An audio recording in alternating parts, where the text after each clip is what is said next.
دیکھتے ہیں کہ زبان کی بدتمیزی، زبان کے ذریعے الفاظ کو ادا کرنا، یہ بڑی معمولی چیز سمجھی گئی۔ قرآن کا مذاق اڑانا، حدیثوں کا مذاق اڑانا، علماء کا مذاق اڑانا، یہاں تک کہ قرآن کی آیتوں کا یا مسجد کا یا مدرسوں کا مذاق اڑانا، یہاں تک کہ لوگوں نے کعبۃ اللہ یا مکہ مدینہ کی زیارت وقت کا مذاق اڑانا لوگوں نے عام بنا کر رکھا ہے۔ یہ اللہ کی نشانیاں ہیں، یہ اللہ کے دین کو پھیلانے کی نشانیاں ہیں۔ اگر کوئی آدمی ان کے ساتھ ٹھٹا مذاق کرتا ہے یا مذاق کو مذاق سمجھتا ہے، ایسی چیز کو تو اللہ تعالیٰ نے کفر کہا ہے۔ منافقین کیا کرتے؟ صحابہ سے مذاق اڑاتے، صحابہ کو دیکھتے اور کہتے خدا کی قسم اتنے بڑے پیٹ والے اور اتنے بزدل لوگ ہم نے نہیں دیکھے، بڑے پیٹ والے پیٹوں سے بڑے ہیں، عمل سے بزدل ہیں، ہم نے ایسے نہیں دیکھے۔ اللہ تعالیٰ نے کہا، اللہ ساتوں آسمان سے گواہی دیتا ہے کہ جن لوگوں نے نبی کے ساتھیوں کو مذاق اڑایا ایسے کافر ہیں، ایسے مشرک ہیں۔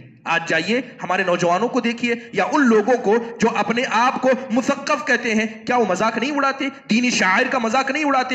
اگر کوئی آدمی دینی شاعرے میں سے کسی ایک شاعری کا بھی مذاق اڑاتا ہے، ایسے آدمی منافقوں کے ہیڈ میں چلا جاتا ہے۔ محترم حاضرین، اس کے علاوہ نفاق کی بہت ساری علامات۔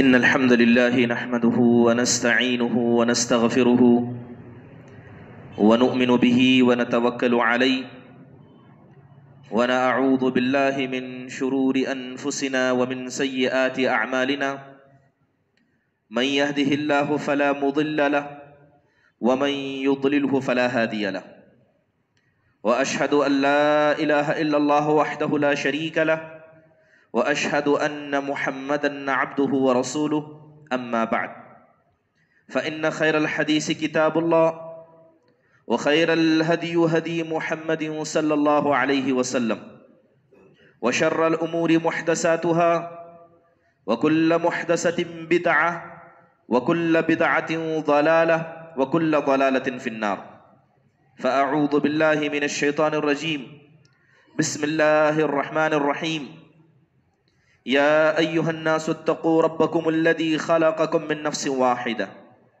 وخلق منها زوجها وبث منهما رجالا كثيرا ونساء واتقوا الله الذي تساءلون به والأرحام إن الله كان عليكم رقيبا يا أيها الذين آمنوا اتقوا الله حق تقاته ولا تموتن إلا وأنتم مسلمون يا أيها الذين آمنوا اتقوا الله وقولوا قولا سديدا يصلح لكم أعمالكم ويغفر لكم ذنوبكم ومن يطع الله ورسوله فقد فاز فوزا عظيما وقال الله سبحانه وتعالى إن المنافقين في الدرك الأسفل من النار وقال النبي صلى الله عليه وسلم إذا حدث كذب وإذا وعد أخلف وإذا اؤتمن خان۔ تمام قسم کی حمد و ثنا، بڑائی کبریائی، تعریف و توصیف اس اللہ وحدہ لا شریک کے لیے لائق و زیبا ہے جس نے ساری کائنات کو عدم سے وجود بخشا۔ درود نازل ہو تمام انبیاء علیہم السلام پر جنہیں اللہ تبارک و تعالیٰ نے اپنی قوموں تک ہادی و رہبر بنا کر بھیجا، خصوصاً ہمارے اور آپ کے آخر نبی جناب محمد الرسول اللہ صلی اللہ علیہ وسلم کی ذاتی گرامی پر، جنہیں اللہ سبحانہ و تعالیٰ نے ایک ایسی شریعت عطا کی جو شریعت رات کی تاریکی میں بھی دن کی طرح واضح اور روشن ہے۔ محترم حاضرین، خطبہ مسنونہ کے بعد میں نے آیت کریمہ پڑھی۔ اللہ سبحانہ و تعالیٰ ان آیتوں کے اندر اس خبیث مخلوق کا ذکر کر رہے ہیں جن کے لیے جہنم کا سب سے نچلا گڑھا اللہ تبارک و تعالیٰ نے تیار کر رکھا ہے۔ یہ وہ لوگ ہیں جنہوں نے اسلام کو دھوکہ دیا، جنہوں نے اللہ کو دھوکہ دینے کی ناپاک سازشیں کی، اور یہ وہ لوگ ہیں جنہیں اللہ تبارک و تعالیٰ نے اور اس کے رسول نے دردناک عذاب کی وعید سنائی ہے۔ یہ کوئی اور نہیں، ایک وہ جماعت تھی جو صحابہ کے پیچھے اور ان کے ساتھ رہا کرتی تھی، جنہوں نے قرآن کو نازل ہوتے ہوئے دیکھا، جنہوں نے نبی کریم صلی اللہ علیہ وسلم کے معجزوں کو دیکھا اور سب دیکھ کر بھی ایمان نہ لائے، اور جیسے کہ سلف صالحین دنیا کی بدترین مخلوق میں ان کا شمار کرتے ہیں۔ یہ کوئی اور نہیں، یہ منافقین ہیں، یہ منافقین ہیں۔ اللہ تعالیٰ کہتا ہے کہ ان منافقوں کے لیے ہم نے جہنم کا سب سے نچلا گھڑا تیار کر کے رکھا ہے۔ ایک جگہ اللہ تبارک و تعالیٰ ان کی کم عقلی اور بیوقوفی کو بیان کرتے ہوئے کہتا ہے کہ ان المنافقین یخادعون اللہ وہو خادعہم، یہ منافق اللہ کی عظمت سے، اس کی طاقت، اس کی جلالت سے اتنے ناداں ہیں کہ یہ اللہ کو دھوکہ دینا چاہتے، یہ کوشش کر رہے ہیں کہ اللہ کو دھوکہ دیں، جبکہ حقیقت یہ ہے کہ اللہ انہیں دھوکہ دے رہا ہے۔ وَإِذَا قَامُوا إِلَى الصَّلَاةِ قَامُوا كُسَالَىٰ، جب کبھی یہ نمازوں کو آتے بھی ہیں تو بڑی سستی اور کاہلی سے کھڑے ہو جاتے ہیں۔ محترم حاضرین، یہ نفاق ہے کیا؟ یہ نفاق یا منافقت دل کو لگنے والی بیماریوں میں کبیرہ گناہوں میں سے گناہ ہے۔ یہ گناہ اتنا خطرناک ہے کہ اس کی شروعات کبیرہ سے تو ہوتی ہے مگر اس کا انجام جہنم کا سب سے نچلا گڑھا بن جاتا ہے۔ تو سمجھیں کہ ایک راستہ ہے، ایک ایسا راستہ جس پر ایک مسلمان بھی چل سکتا ہے، ایک ایسا راستہ جس پر ایک ایمان والا بھی چل سکتا ہے، لیکن اس کا حشر، اس کا نتیجہ کیا ہوگا کہ وہ آدمی مشرکوں سے بھی بدتر عذاب قیامت کے دن اللہ تبارک و تعالیٰ کے یہاں پائے گا۔ نفاق اصل میں کہتے کسے؟ نفاق کا مطلب ہوتا ہے کہ انسان کسی چیز کو چھپائے، کسی چیز کو دل میں رکھ لے، بلکہ چوہے کا جو بل ہوتا ہے عربی کے اندر اس کو بھی نفق کہا جاتا ہے۔ چوہے کے بل کو نفق یا نفاق کیوں کہا جاتا ہے؟ کیونکہ اس کا دروازہ ایک ہوتا ہے مگر اس کے نکلنے کے راستے کئی سارے ہوتے ہیں، ظاہر ایک اور باطن انیک، اسی کو اسلام نے نفاق کہا ہے۔ اگر اصطلاحی انداز سے کہا جائے تو نفاق کا مطلب یہ ہے کہ انسان زبان سے کچھ کہے اور عمل سے کچھ اور کرے، دل میں جو ہے وہ زبان پر نہ ہو اور جو زبان میں ہے وہ دل میں نہ ہو۔ محترم حاضرین، امام ابن کثیر رحمہ اللہ علیہ نفاق کی تعریف کرتے ہوئے کہتے ہیں وہ اظہار الخیر و اسرار الشر، کہ انسان اپنی زبان سے، اپنے کردار سے، اپنے مزاج سے لوگوں کے سامنے اچھائیاں بتائے جبکہ دل میں اس کے ظلم ہو، جبکہ اس کے دل میں بہت ساری برائیاں اس کے اندر موجود ہوں۔ محترم حاضرین، جب بات نفاق کی جا رہی ہے تو اسلام نے نفاق کو دو حصوں میں بانٹا ہے۔ نفاق کی دو قسمیں، ایک جسے نفاق اکبر یا نفاق اعتقادی کہا جاتا، عقیدے کے اندر پائے جانے والے نفاق، اور یہ نفاق اکبر ہے، یہ اتنا بڑا ہے کہ ایک انسان کو اسلام سے باہر نکال دیتا ہے، وہ مشرک بن جاتا ہے، وہ کافر بن جاتا ہے، وہ اپنے آپ مسلمان کہلانے کے لائق نہیں بنتا، اور یہ وہی منافقین ہیں جو نبی کریم صلی اللہ علیہ وسلم کے زمانے میں پائے جاتے تھے۔ ایک دوسرا نفاق ہے جس کے اندر ہر مسلمان ملوث ہو سکتا ہے، ہر آدمی جو اپنے آپ میں ایمان کا دعویٰ کرتا ہے وہ بھی ملوث ہو سکتا ہے، اس کو کہتے ہیں نفاق اصغر، چھوٹا نفاق۔ اور یہ چھوٹا نفاق کیا ہے؟ اس کو کہا جاتا عملی نفاق، یعنی انسان اپنے عمل کے ذریعے منافقوں کی مشابہت اختیار کرے۔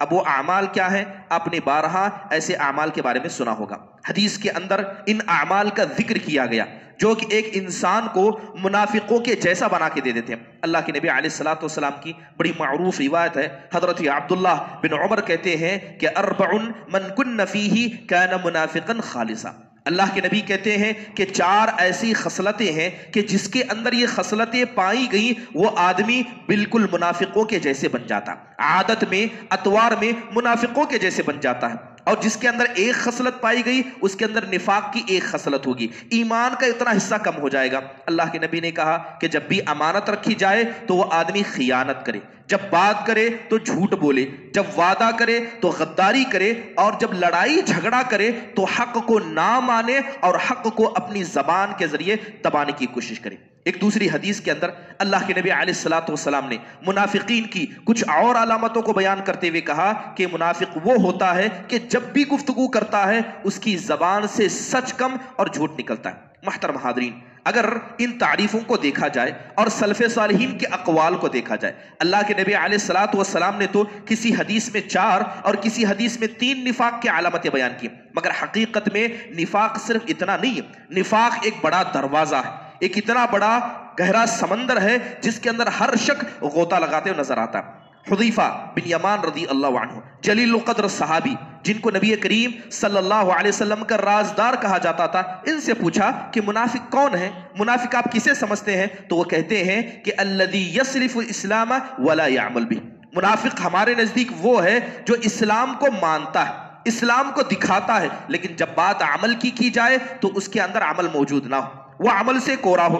ابن جریج رحمہ اللہ سے پوچھا گیا منافق کون ہے؟ تو کہتے ہیں الذی یخالف قولہ فعلہ وسرہ وعلانیتہ، کہتے ہیں کہ ہر وہ آدمی منافق ہے جو کہے مگر عمل نہ کرے، اور لوگوں کے سامنے ایک چہرہ اور تنہائی میں اس کا ایک الگ چہرہ۔ جو بھی انسان ان صفات سے متصف ہوگا، ایسا آدمی اللہ اس کے رسول کے نزدیک منافق ہوگا۔ بلال بن سعد رحمہ اللہ سے منافق کے بارے میں پوچھا گیا تو انہوں نے منافق اور نفاق کی صفتوں سے ایک انسان کو ڈراتے ہوئے کہا کہ لا تکن ولی اللہ فی العلانیہ وعدوہ فی السر، کہ جو آدمی نفاق کی علامتوں کو یا نفاق کی صفتوں کو اپنے دل میں رکھتا ہے، ایسا آدمی لوگوں کے سامنے اللہ کا ولی اور جدا اور تنہا ہونے کے بعد اللہ کا دشمن ہوتا ہے۔ تو یہ ایسا انسان ہے۔ محترم حاضرین، بلکہ امام ابن قیم رحمہ اللہ نے اس کی اور مزید تشریح کرتے ہوئے کہا کہ اگر تمہیں نفاق کو سمجھنا ہے تو سمجھ لو کہ نفاق ایک درخت کے جیسے، نفاق ایک درخت کے جیسے جس کی دو بڑی ٹہنیاں ہیں۔ کہتے ہیں کہ پہلی ٹہنی جھوٹ ہے اور دوسری ٹہنی ریاکاری ہے، اور اس درخت کو دو نہروں سے پانی پہنچتا ہے، اس درخت کو دو نہروں سے پانی پہنچتا ہے۔ پہلی نہر ہے انسان کی بصیرت کا کمزور ہونا، انسان کے پاس علم کا نہ ہونا، اور دوسرا نہر ہے انسان کے پاس پس ہمتی ہونا، اللہ تعالیٰ سے نا امید ہو جانا۔ تو یہ دو نہریں ہیں جو نفاق کے درخت کو پانی پہنچاتی ہیں۔ لہذا جس انسان کے اندر یہ چار ارکان جمع ہو جائیں، وہ آدمی منافقوں کا ہیڈ بن جاتا، سردار بن جاتا۔ محترم حاضرین، عمر بن خطاب رضی اللہ عنہ، امیر المؤمنین عمر بن خطاب رضی اللہ عنہ ممبر پر کھڑے ہیں اور کھڑے ہو کر کہتے ہیں انی اخوف ما اخاف علیکم المنافق العلیم، مجھے جس چیز کا تم پہ سب سے زیادہ ڈر ہوتا ہے ایسے منافق کا جس کے پاس علم ہے، جو جان کر نفاق کرتا ہے۔ تو صحابہ رضی اللہ عنہ حضرت عمر کی طرف متوجہ ہوئے کہ ایسا کون شخص ہے جو جانتا ہے کہ وہ نفاق کر رہا ہے اور اس کے بعد بھی وہ آدمی نفاق کرتا ہے؟ تو کہتے ہیں کہ الذی یتکلم بالحکمت ویعمل بالجور، کہ وہ آدمی بات چیت کے اعتبار سے حکیم نظر آتا ہے، بڑا دانا نظر آتا ہے، لوگوں میں سمجھدار نظر آتا ہے، لیکن جب عمل کی باری آئے تو ظلم پر عمل کرتا ہے، ناانصافی پر عمل کرتا ہے، لوگوں کے فیصلے کرتا ہے مگر اپنے آپ کو ظلم کی مدد کرتا ہے۔ محترم حاضرین، عبداللہ بن عمر کے پاس ایک شخص آیا، حضرت عبداللہ بن عمر کے پاس ایک شخص آیا اور کہنے لگا کہ جب بھی ہم کسی سردار کے پاس داخل ہوتے، قوم کے کسی بڑے کے پاس جاتے ہیں تو ہم اس کے سامنے ایسی باتیں کہتے ہیں جو اس کے پیٹھ کے پیچھے ہم نہیں کہتے، اس کے پیٹھ کے پیچھے کچھ اور باتیں کہتے ہیں، لیکن جیسی قوم کا بڑا اور ذمہ دار آ جاتا ہے ہم اپنی باتوں کو بدل لیتے ہیں۔ اب بتائیے کیا یہ بری چیز ہے؟ تو حضرت عبداللہ بن عمر کہتے ہیں کہ جو ہمارے زمانے میں ایسا کرتا تھا، یعنی صحابہ کے زمانے میں دو چہرے والا ہوتا تھا، لوگوں کو دیکھ کر بات کرتا تھا، کنا نعد ھذا نفاقا، ایسے انسان کو ہم منافق سمجھتے تھے۔ تو جو آدمی بڑوں کے ساتھ ایک، چھوٹوں کے ساتھ ایک الگ الگ رخ اختیار کرتا ہے، یاد رکھیے یہ ساری کی ساری علامتیں نفاق کی ہیں جسے اللہ اس کے رسول نے بچنے کا حکم دیا۔ محترم حاضرین، نفاق اتنا بڑا دروازہ ہے، اور بات کریں نفاق عملی کی، یعنی ایسا نفاق جو ہر مومن کے اندر پایا جا سکتا ہے، جسے انسان کرے بیک وقت مومن بھی ہوگا مگر بیک وقت اس کے پاس نفاق کی علامتیں بھی پائی جائیں گی۔ جیسے ذکر کیا گیا کہ لڑائی جھگڑے کے وقت انسان اپنے زور کا استعمال کرے، کسی عام انسان سے لڑائی ہو جائے تو انسان کیا کرے؟ اپنے عہدے کا استعمال کرے، انسان اپنے مال کا استعمال کرے، اپنی پوزیشن کا استعمال کرے، اور استعمال کر کے کسی انسان کو دبا دے، لڑائی جھگڑے میں حق کو باطل کر دے اور باطل کو حق کر دے، تو ایسا انسان منافق ہے۔ بلکہ اس کو سلف صالحین نے اقبح المجرم، یعنی زمین کے اندر جتنے جرم کیے جاتے ہیں اس کے اندر سب سے بڑی جرم قرار دیا۔ اور بات اگر دو چہروں کی جائے کہ انسان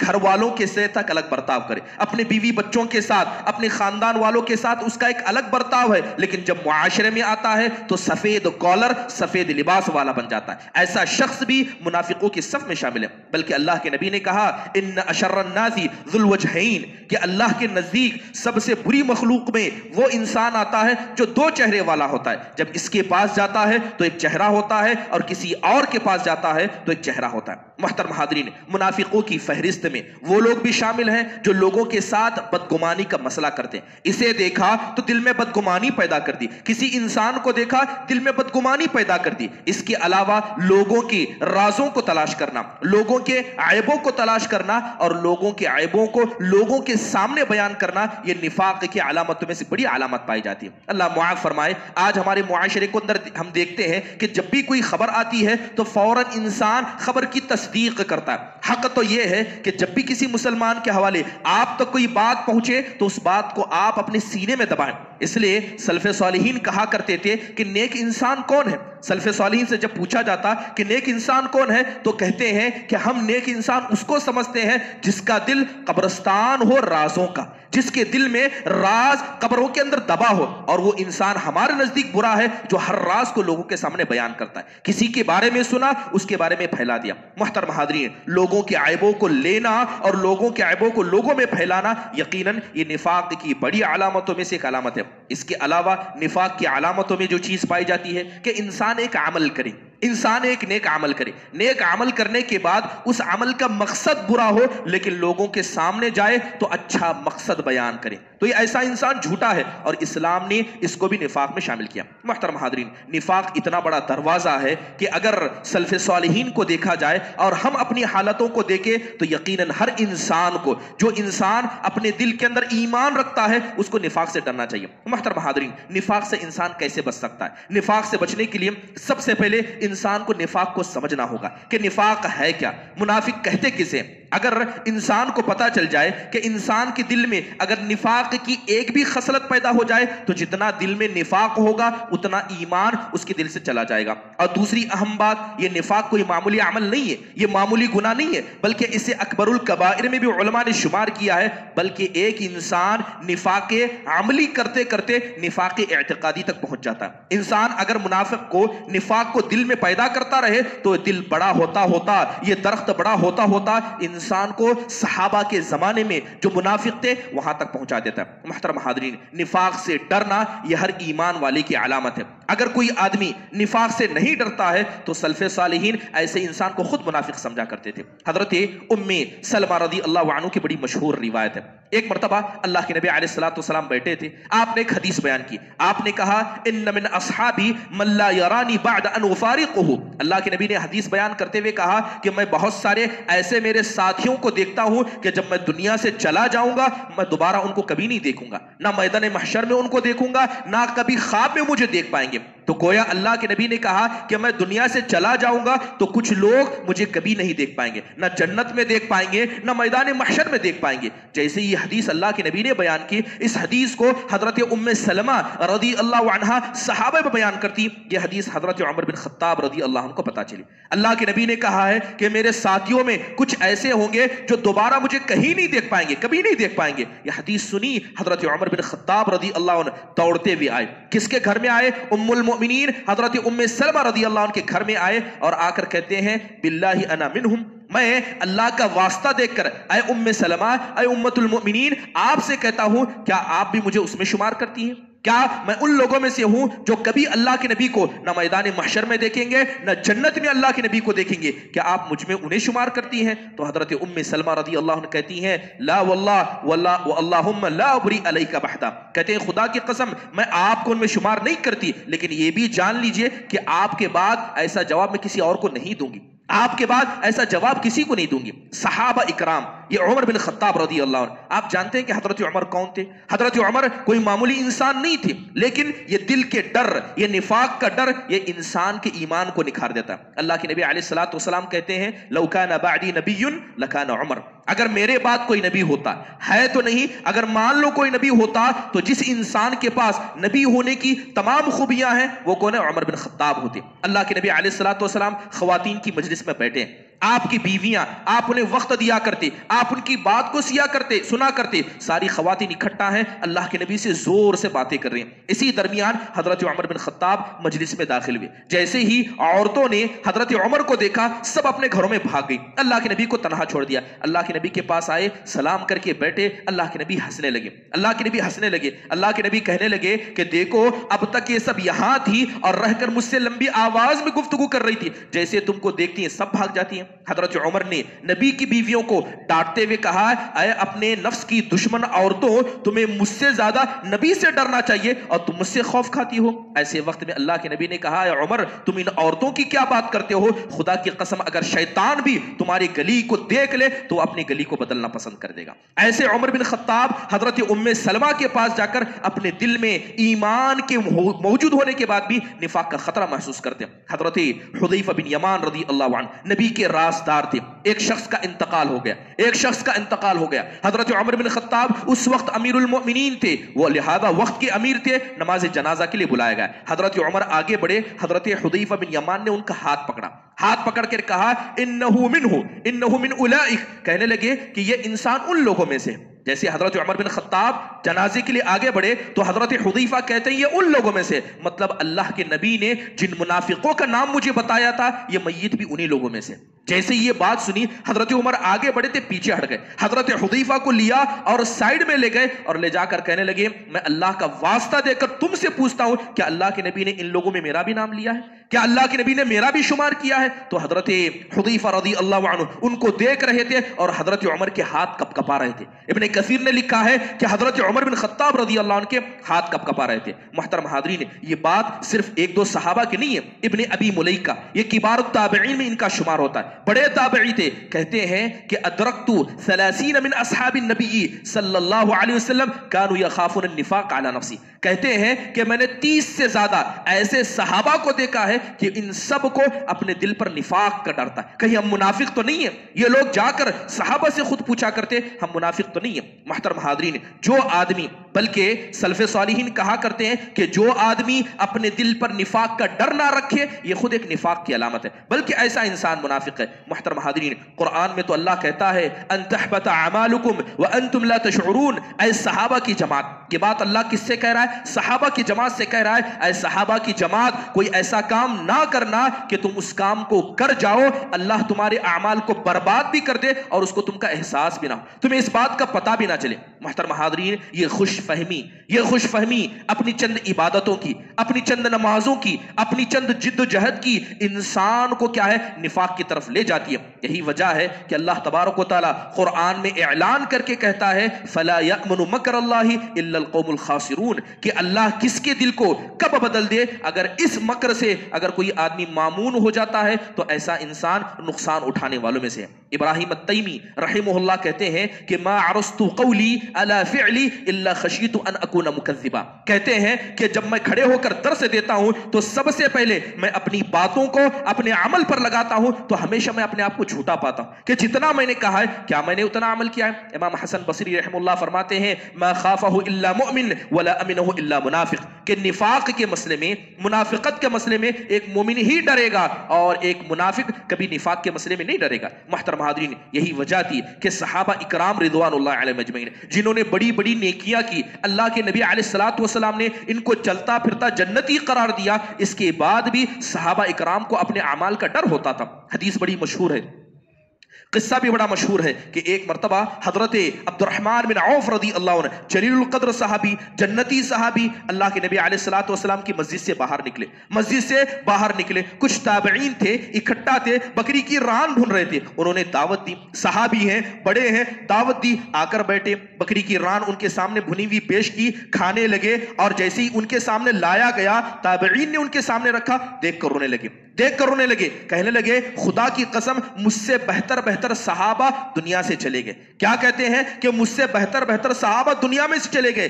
جن کے اندر حضرت مصعب بن عمیر رضی اللہ عنہ تھے جو مجھ سے لاکھ درجہ بہتر تھے. ان کو جب دفنایا گیا تو ان کو کفن تک نصیب نہ ہوا. کبھی سر پر کفن اڑایا جاتا، پیر کھل جاتے، پیر پر کفن اڑایا جاتا، سر کھل جاتے. ان کو یہ نعمتیں نہیں ملی، یہ نعمتیں ہمیں مل رہی ہیں. تو مجھے ڈر ہے کہیں اللہ نے میری دنیا کی اندر کی گئی ساری نعمتوں کا بدلہ ان نعمتوں کے ذریعے تو نہ دیا اور اللہ نے میرے عمل کو برباد تو نہ کیا ہو۔ محترم حاضرین، یہ صحابہ کا ڈر، ان کے عمل کے برباد ہونے کا ڈر، یہ یقیناً انسان کے ایمان کو نکھارتا ہے۔ آپ جائیے بڑے بڑے صحابہ کو دیکھیے، بڑے بڑے صحابہ، کوئی معمولی صحابہ نہیں، حضرت ابو بکر صدیق رضی اللہ عنہ جیسی شخصیت بھی اپنے دل میں نفاق کا خطرہ محسوس کرتے تھے۔ حدیث بڑی مشہور ہے، ایک مرتبہ حضرت حنظلہ الاسیدی رضی اللہ عنہ مجلس سے باہر نکلے، گھر سے باہر نکلے، چہرے پر گھبراہٹ تھی۔ حضرت ابو بکر نے دیکھا تو پوچھا، اے حنظلہ کیا ہوا؟ تو کہنے لگے، نافق حنظلہ، یہ حنظلہ جس کی خیریت آپ پوچھ رہے ہیں، یہ تو منافق ہو گیا۔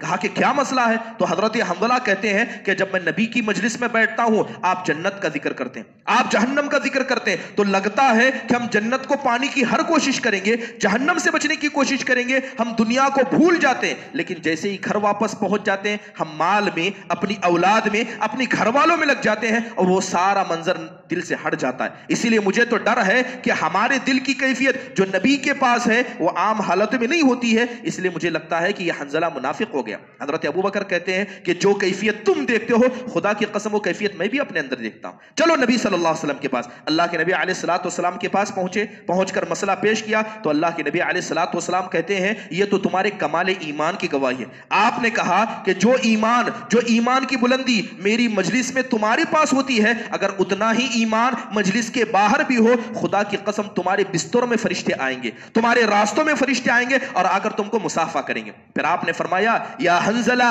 ساعہ ساعہ، اے حنظلہ یہ ایمان ایسا ہی ہے، کبھی بڑھتا ہے تو کبھی گھٹتا ہے۔ جب صحابہ کا ایمان گھٹ سکتا ہے، صحابہ کا ایمان بڑھ سکتا ہے، اور اس ایمان کے بڑھنے اور گھٹنے کو صحابہ نفاق سمجھ سکتے ہیں، تو آپ بتائیے ہمارا شمار کن میں ہونا چاہیے، جن کے ایمان کا پتہ نہیں لیکن اس کے بعد بھی سب خوش فہم ہے کہ اللہ ہم سب کو جنت دے گا۔ شیطان نے صرف ایک سجدہ نہیں کیا، شیطان نے ایک سجدہ نہیں کیا، اللہ نے اسے رہتی قیامت تک کے لیے مردود قرار دیا، اور انسان ہزاروں سجدوں کو چھوڑ کر اللہ سے جنت کی امید لگا کر بیٹھا ہے۔ اللہ کہتا ہے، وَلَا يَغُرَّنَّكُمْ بِاللَّهِ الْغَرُورُ، ایک دھوکے باز ہے، یہ دنیا دھوکی کی ہے، وہ دھوکے باز اس دھوکی کی دنیا میں تم کو دھوکے میں مبتلا نہ کرے۔ محترم حاضرین، یہ ڈر انسان کے دل میں ہونا چاہیے۔ محترم حاضرین، حضرت عبداللہ بن مسعود رضی اللہ عنہ کے حوالے سے آتا ہے کہ ایک انسان ان کے پاس آیا، آ کر کہتا ہے، انی اخاف ان اکون منافقا، آ کر کہتا ہے، اے عبداللہ بن مسعود مجھے ڈر ہے کہیں میں منافق نہ ہو گیا ہوں، مجھے ڈر ہے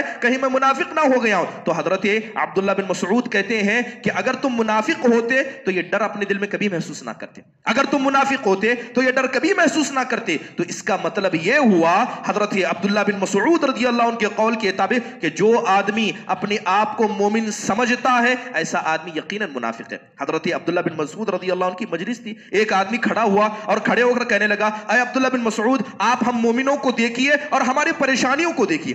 کیا کہتا ہے؟ ہم مومنوں کو دیکھیے، ہماری پریشانیوں کو دیکھیے۔ حضرت عبداللہ بن مسعود کہتے ہیں، اپنے آپ کو جب تم نے مومن کہا، اپنے آپ کو جنتی بھی کہہ دیتے، جب تم کو اپنے ایمان پر اتنا بھروسہ ہے تو کہہ دیتے ہم جنتیوں کو دیکھیے، ہمارے اعمال کو دیکھیے۔ سبحان اللہ، اگر کوئی آدمی اپنے ایمان کا دعویٰ بھی کرتا، صحابہ اکرام ایسے امن کو، ایسے سکون کو نفاق سمجھا کرتے ہیں۔ محترم حاضرین، یہی وجہ ہے کہ بڑے بڑے صحابہ کو دیکھیے، حضرت ابو الدرداء رضی اللہ عنہ کوئی معمولی صحابی نہیں تھے، قرآن پھیلانے میں، قرآن سکھانے میں، بلکہ تابعیوں میں سب سے زیادہ تابعیوں کو اگر کسی صحابی نے حافظ قرآن بنایا تو حضرت ابو الدرداء رضی اللہ عنہ تھے۔ 1700 سے زیادہ ملک دمشق کے اندر جب تھے تو دمشق کی مسجد میں انہوں نے بیٹھ کر صرف 1700 تابعین کو حافظ قرآن بنایا تھا۔ یہ ابو الدرداء رضی اللہ عنہ جب نماز میں جاتے تو اللہ سے دعا کیا کرتے، کیا کرتے؟ اللہم انی اعوذ بک من الشک والشرک والشقاق والنفاق وسوء الاخلاق۔ اللہ سے دعا کرتے ہوئے کہتے ہیں، اے اللہ میں دل میں شک سے،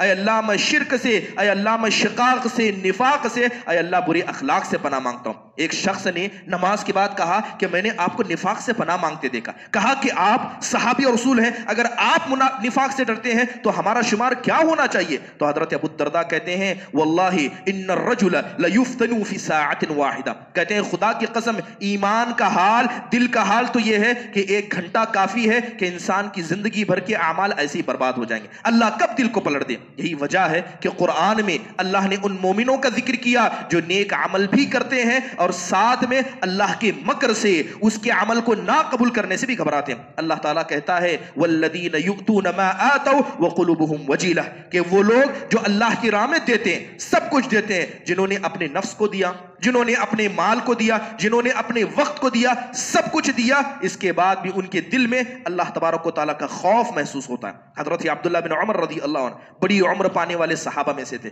گھر میں بیٹھے تھے، ایک فقیر آیا، مانگنے آنے کے بعد حضرت عبداللہ بن عمر نے 1 دینار اپنے بیٹے کو دیا، کہا کہ دے دو، اس فقیر کو دے دو. اس بیٹے نے اٹھا کر وہ دینار دیا اور اپنے باپ کو دعا دیتے ہوئے کہتا ہے تقبل اللہ منک یا ابتاہ.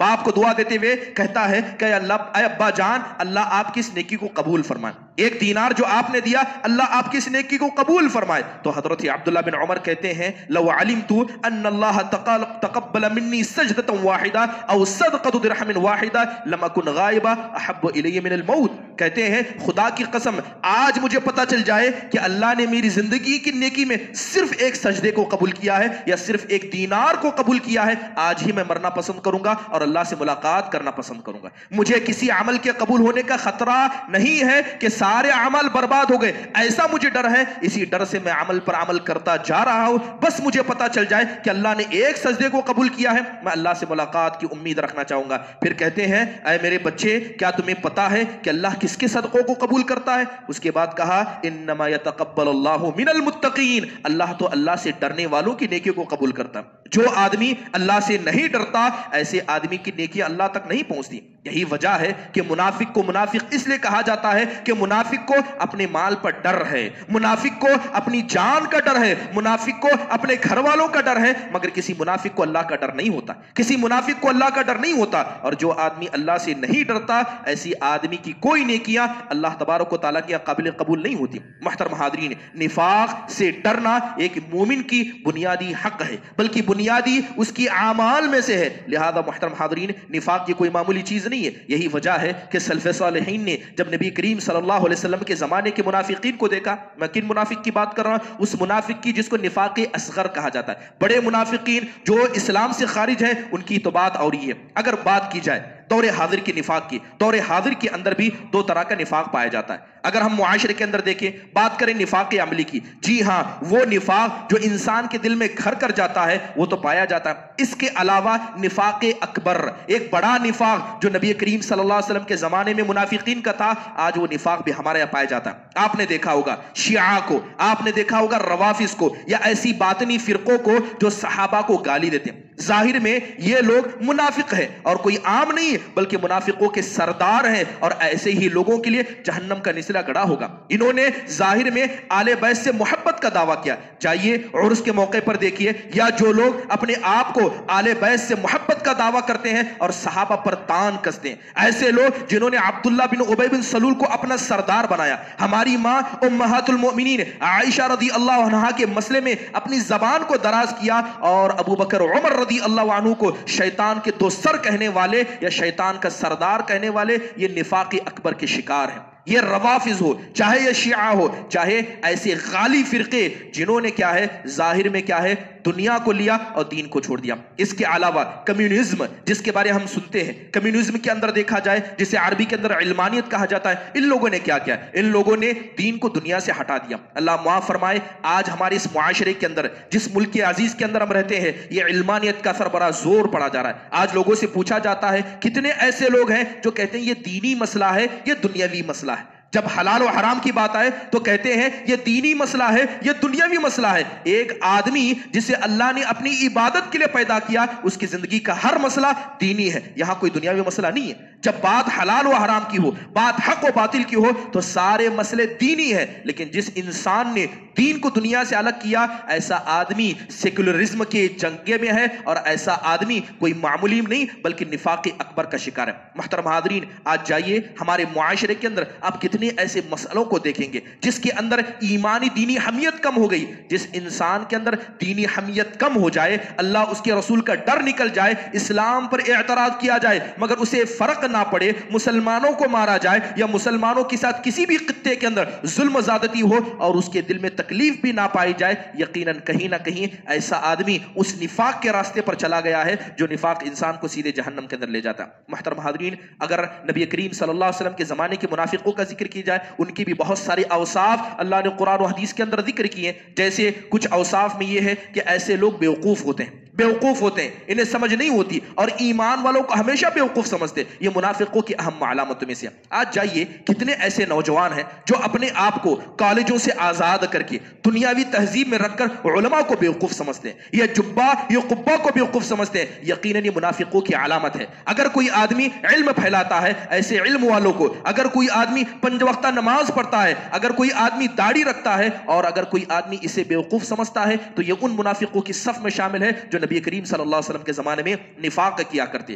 آپ جائیے ہمارے ان نوجوانوں سے پوچھئے جنہوں نے دنیاوی تعلیم کو اپنایا اور اچھے خاندان کی، دیندار خاندان کی ہوئے، لیکن ایسے ماں باپ کو فرق بھی نہیں پڑتا کہ ان کے بچے کس سمت میں جا رہے ہیں، اپنے بچوں کو یہ لوگ جہنم کی طرف ڈھکیل رہے ہیں۔ محترم حاضرین، چاہے بات کی جائے ڈیموکریٹی کی یا سیکولرزم کی یا آج دنیا کے اندر جتنے بھی مذاہب پائے جاتے ہیں، جیسے ایگزسٹنشلزم، وجودیت، دنیا میں جو ہے وہی ہے، مرنے کے بعد کچھ نہیں ہے، ایسے افکار ہمارے نوجوانوں کے ذہن میں ڈالے جا رہے ہیں اور یہ کوئی معمولی نہیں بلکہ الحادی فکر ہے، یہ الحادی فکر ہے اور یہ نفاق اکبر کے اندر انسان کو لے جاتی ہے۔ اس کے علاوہ ہم دیکھتے ہیں کہ زبان کی بدتمیزی، زبان کے ذریعے الفاظ کو ادا کرنا، یہ بڑی معمولی چیز سمجھی گئی۔ قرآن کا مذاق اڑانا، حدیثوں کا مذاق اڑانا، علماء کا مذاق اڑانا، یہاں تک کہ قرآن کی آیتوں کا یا مسجد کا یا مدرسوں کا مذاق اڑانا، یہاں تک کہ لوگوں نے کعبۃ اللہ یا مکہ مدینہ کی زیارت وقت کا مذاق اڑانا لوگوں نے عام بنا کر رکھا ہے۔ یہ اللہ کی نشانیاں ہیں، یہ اللہ کے دین کو پھیلانے کی نشانیاں ہیں۔ اگر کوئی آدمی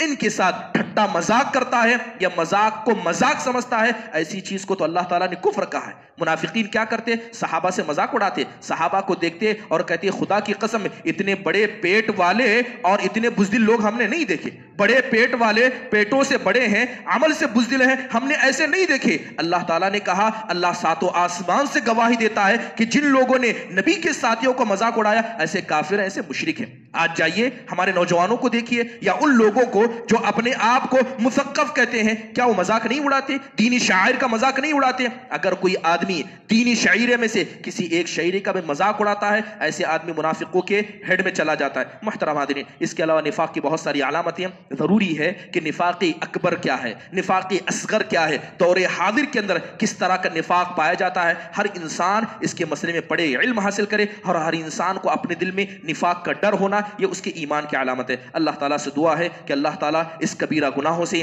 ہم سب کو بچا کر رکھے، اللہ تعالیٰ ہمارے عمل کے اندر اخلاص عطا فرمائے، اللہ کا تقوی عطا فرمائے، اور وہ تمام وسائل جس کے ذریعے ایک انسان اپنے آپ کو، اپنے دل کو، اپنے اعمال کو نفاق سے پاک کر سکتا ہے، اسے عمل کرنے کی اللہ تعالیٰ توفیق نصیب فرمائے۔ اقول قولی هذا واستغفر الله لي ولكم ولسائر المسلمين من كل ذنب فاستغفروه انه هو الغفور الرحيم۔